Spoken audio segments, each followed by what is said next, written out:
No Céu, 5º Congresso Espírita de Uberlândia, realizada pela Web Rádio Fraternidade, entrevistei o renomado palestrante Jorge Elahá. Jorge Elahá é engenheiro eletrônico, mestre em administração, especialista em gestão da informação e estratégica. Iniciou no movimento espírita em 1980, exercendo atividades de evangelização infanto-juvenil. Em 1987, transferiu-se do Amapá para Rondônia, onde passou a atuar no movimento federativo estadual, na Federação Espírita do Estado de Rondônia, nos Centros Espíritas da capital, na área de estudos e palestras. Perguntei para ele como o Espiritismo aborda a depressão e os transtornos mentais e qual seria a melhor forma de poder ajudar as pessoas que convivem com este problema. Na Revista Espírita de 1866, existe uma mensagem que é recebida por duas médiuns. Elas são sonâmbulas e elas falam sobre o período de transição na Terra. E nessa mensagem, intitulada Transição Planetária, os espíritos dão alguns indicativos do que aconteceria durante o processo de transição. E uma das características marcantes que são citadas nessa mensagem é o aumento da depressão e dos casos de suicídio.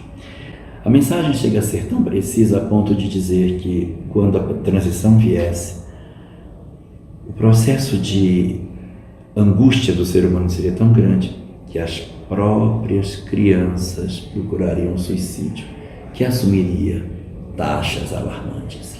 Nós realmente estamos vendo as taxas de depressão e de suicídio subirem no mundo e no Brasil também.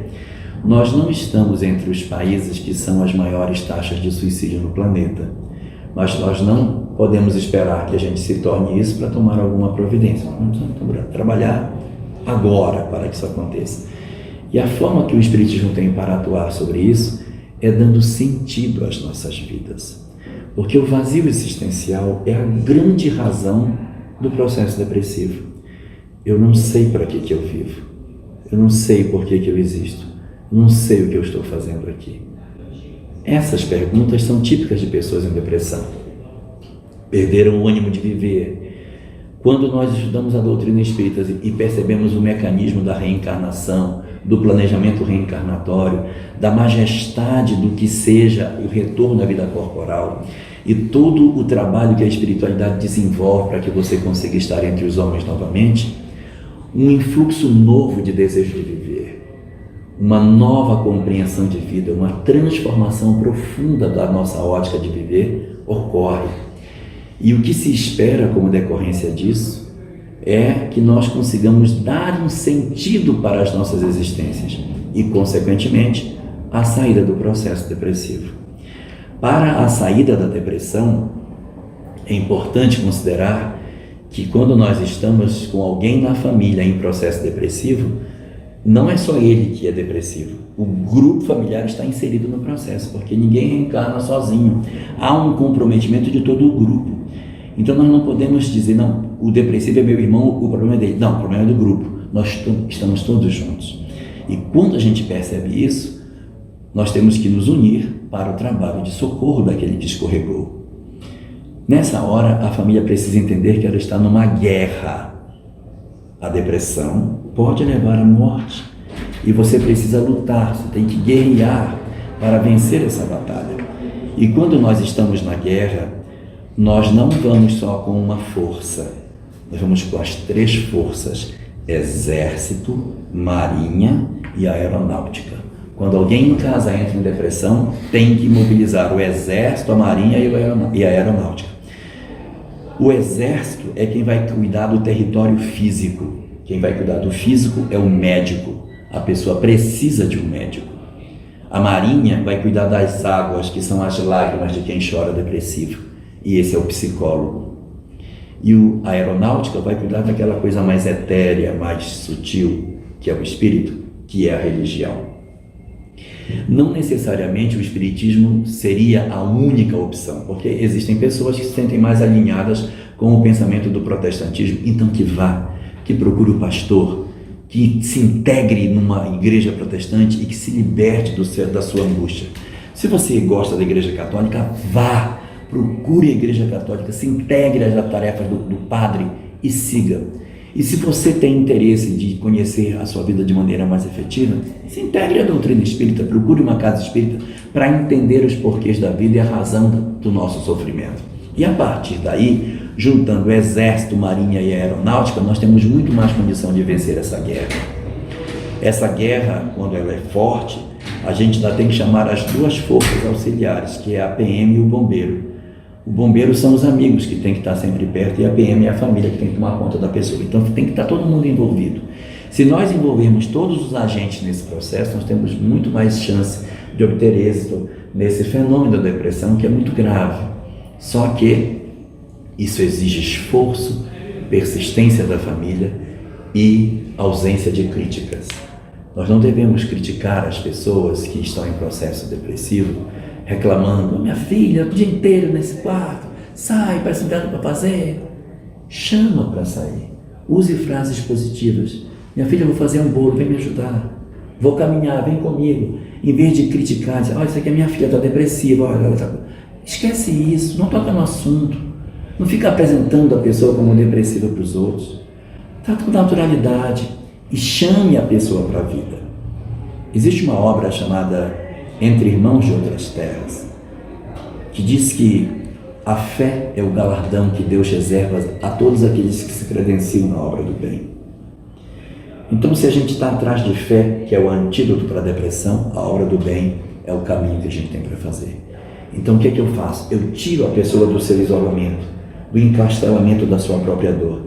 Leve a pessoa para fazer o bem, para que ela se sinta útil. Há muitas pessoas que dizem assim: você está com depressão, vou te levar no hospital, para você ver as crianças que estão lá com câncer, você ver o que é problema. E isso não é a solução, porque parece assim que eu preciso encontrar alguém numa situação pior do que a minha para que eu me sinta bem. Isso não é legal. Eu tenho que chegar em casa e dizer: gente, agora eu estou bem, porque eu encontrei gente muito pior que eu. Não é esse o sentido. Mas é você sim fazer o bem aos outros com outra ótica, do tipo: mesmo depressivo, mesmo triste, mesmo angustiado, eu sou útil. Eu pude ajudar uma criança que estava assim, eu pude... Pega a pessoa, bota para ensinar. Uma coisa fantástica é alfabetizar adultos. É uma coisa incrível você pegar uma pessoa idosa e ensinar as letras e fazer ela juntar e ela começar a se libertar da escravidão de não saber ler. Então você pega um depressivo e bota ele para ensinar adultos. Ele vai se sentir tão útil. Eu estou mudando vidas, eu estou transformando a vida das pessoas. Então nós precisamos, para quem é depressivo, dar um sentido à vida dessas pessoas, dar uma razão da existência delas. E isso nos remete ao início da nossa conversa. Nossa juventude, que hoje é muito afetada pelo processo depressivo, falta para eles um propósito para viver. Então, se as casas oferecerem protagonismo, eu consigo libertar os jovens e oferecer uma outra opção, que não seja o processo depressivo, mas a condição de entender a importância e a beleza de ser jovem e o quanto a gente pode contribuir para um mundo melhor. Perguntei para ele também como o espiritismo e a ciência podem contribuir juntos no tratamento de pacientes com doenças graves, como o câncer. O grande instrumento que se pode oferecer é através daquilo que a própria ciência tem apontado recentemente. Nós vivemos um período no passado, no século XIX, em que houve um apartamento muito forte entre a ciência e o espiritual. Em virtude de processos históricos vividos pelo Ocidente durante a Idade Média e a Idade Moderna, durante a Idade Contemporânea, as academias fizeram um esforço para se descolar de tudo aquilo que era espiritual, criando uma ciência materialista. Hoje, os ambientes acadêmicos eles são profundamente tendentes a uma leitura mais material da vida. Só que, no final do século XX e século XXI, a própria ciência materialista está se curvando diante dos aspectos espirituais. Nós já temos pesquisas muito consistentes sobre 3 áreas muito interessantes: experiência de quase morte, questão da oração, poder da oração e a questão da fé. Esses instrumentos, que são trabalhados em diversas religiões distintas, vão tirando o pragmatismo, em que você observa religiões como, por exemplo, a própria medicina, que sempre foi trabalhou muito a questão do corpo material, sem muitas vinculações com a questão espiritual, se rendendo aos aspectos psicossomáticos que o nosso corpo possui. Então, dentro dessa ótica, na medida em que a doutrina espírita palmilha o mesmo caminho, trabalhando a questão da vida após a morte, da oração, da fé, você vai encontrar nesses elementos os instrumentos que a gente pode oferecer para a melhoria da questão da saúde dos pacientes. Em que aspecto? A oração, garantindo a mudança de pensamento e a melhoria comprovada do estado de saúde das pessoas a partir da mudança de pensamento. A questão da fé como sendo um elemento fundamental para a gente sair do processo depressivo. A depressão muitas vezes, quase sempre, decorre de um processo de esvaziamento do sentido da vida pela falta de fé. Se você fortalece a fé, você reorganiza a economia do corpo, e hoje nós sabemos, e a própria ciência oficial reconhece isso, que pessoas em estado depressivo, elas possuem um problema de depressão do seu sistema imunológico. Quando você deprime emocionalmente, o sistema imunológico também deprime. Então, se você teria uma doença que ela seria curta ou sem uma gravidade maior, na medida em que você está depressivo e o sistema imunológico não reage, aquela bactéria ou aquele vírus oportunista, ele se aproveita da fragilidade do sistema imunológico e se implanta de maneira muito mais forte, produzindo doenças muito mais graves, de longo curso, muito mais complicadas. Então, se você tem a fé, que é um antídoto à depressão, e essa fé pode garantir a nós uma melhor resistência do organismo à questão de doenças, então, automaticamente, você vai ter mais condição de ter saúde. Importa considerar que, para a doutrina espírita, o fortalecimento da fé se dá através do próximo, não pelo isolamento. E o terceiro elemento dessa discussão, que é muito importante, que é a questão da experiência de quase morte, nos fala da imortalidade, que é o grande, o extraordinário e majestoso postulado espírita que liberta as almas da sensação da perda dos seus entes queridos. Saber que a vida prossegue, que nossos amores nos esperam e que a morte não tem poder de separar os que se amam, é muito importante. E a partir desse conhecimento que o Espiritismo nos oferece, é muito mais fácil transitar para a saúde. E se você não transitar e a morte vier, ela não será o fim, que a vida vai continuar. Perguntei também como o movimento espírita pode fazer para despertar o interesse dos jovens. Hoje existe uma grande preocupação com relação à questão da juventude dentro do movimento espírita. Analisando o comportamento daquilo que o movimento espírita possui, pelos dados que o IBGE nos apresenta, nós podemos perceber que o movimento espírita é um movimento que tem maior evasão de jovens em relação a todos os demais segmentos religiosos no Brasil. Nós chegamos a ter uma perda de aproximadamente 40% em relação à juventude. Isso em alguns lugares, em algumas regiões do Brasil.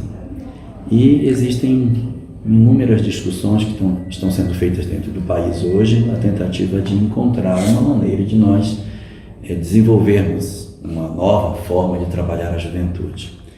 A primeira coisa que importa considerar é que esse não é um problema do movimento espírita, mas muitos movimentos hoje estão enfrentando dificuldade para atrair os seus jovens.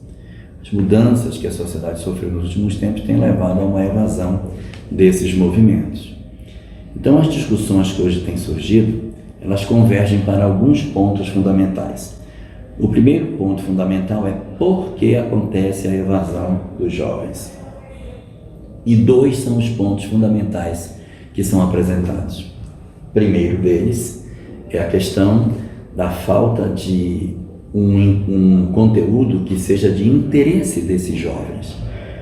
Há quem defenda que, de certa maneira, os jovens de 17 anos que estão fazendo o Enem, que estão lidando com conteúdos extremamente complexos no Enem, são tratados quase como crianças dentro das casas espíritas. Então, essa dicotomia entre o que o movimento espírita faz no tratamento desse jovem é muito diferente do que na vida dele escolar está acontecendo. Então, precisaria de uma revisão nesses conteúdos para que eles pudessem se resolver. E dentro desse aspecto, muitas iniciativas estão sendo tomadas, né? Uma delas é a introdução do estudo sistematizado para quem tem de 17 anos para cima. Então, os meninos estão entrando na faculdade com 18 anos, a apostila do ERD é oferecida para esses grupos. Então, essas são uma das formas que tem se trabalhado. Tem se questionado também o excesso de atividades lúdicas na juventude em detrimento do conteúdo, ou seja, precisaria trabalhar um pouco mais a questão do conteúdo para que esse jovem tivesse mais estrutura, mais substância doutrinária para a permanência dele nos grupos, porque se o grupo for muito lúdico, ele acaba não tendo muito interesse. Então, são dois pontos fundamentais que estão sendo colocados. Um deles é a questão do conteúdo em si, e o segundo é sobre a oferta de trabalho. A juventude se abate porque ela não exerce protagonismo no movimento espírita. Ele fica na casa, mas não lhe é oferecido um espaço de trabalho significativo. Então, essas duas vertentes, elas têm sinalizado a necessidade de uma revisão na ótica que o movimento espírita vem tratando a juventude, fazendo duas mudanças fundamentais: melhorando o conteúdo que é oferecido, aprofundando as temáticas que são oferecidas para esses jovens, e a segunda é oportunizando espaço de trabalho e maior condição de que eles exerçam funções relevantes dentro do movimento espírita e assim se sintam corresponsáveis na condução do movimento e garantam a sua permanência dentro das casas. Como o movimento espírita poderia fazer para aproximar os filhos dos pais? Hoje, a Federação Espírita Brasileira, revendo os diversos grupos que nós temos para desenvolvimento de tarefas nas casas espíritas, criou recentemente uma área nova, chamada área da família. Era realmente um vácuo que a gente tinha no movimento. Nós tínhamos a evangelização infantil, nós tínhamos o trabalho assistencial, nós tínhamos a mediúnica, a assistência espiritual e o estudo sistematizado, a área de dirigentes, mas a área da família ficava um vácuo. Nós tentávamos cobrir isso com um grupo chamado Ciclo de Paz, mas isso não tinha tanta relevância. Agora, com o grupo de família, nós deveríamos distender muito mais as funções da casa espírita para o atendimento a essa realidade. E aí, dentro dessa ótica, desse grande guarda-chuva que é o trabalho da família, da integração do jovem, da criança e dos pais dentro da casa, haverá o fortalecimento do grupo de pais e a possibilidade de que novas tarefas importantíssimas dentro da casa espírita aconteçam. Por exemplo, grupo de luto. Nós somos a melhor doutrina para tratar luto. Não tem. Quem tem melhores condições de trabalhar luto do que nós? Então nós poderemos, por exemplo, fortalecer os grupos para acolhimento das mães que perderam seus filhos, para ouvi-los, ler uma mensagem e fazer uma reflexão em cima da ótica da doutrina espírita. Grupo para atendimento a famílias com problema de drogadição. Nós temos pouca ação nessa área e nós podemos abrir na casa espírita grupos temáticos específicos para trabalhar essas questões. Hoje, as pessoas que estão com tendências suicidas e depressão, elas são tratadas no grupo de atendimento espiritual, tudo junto.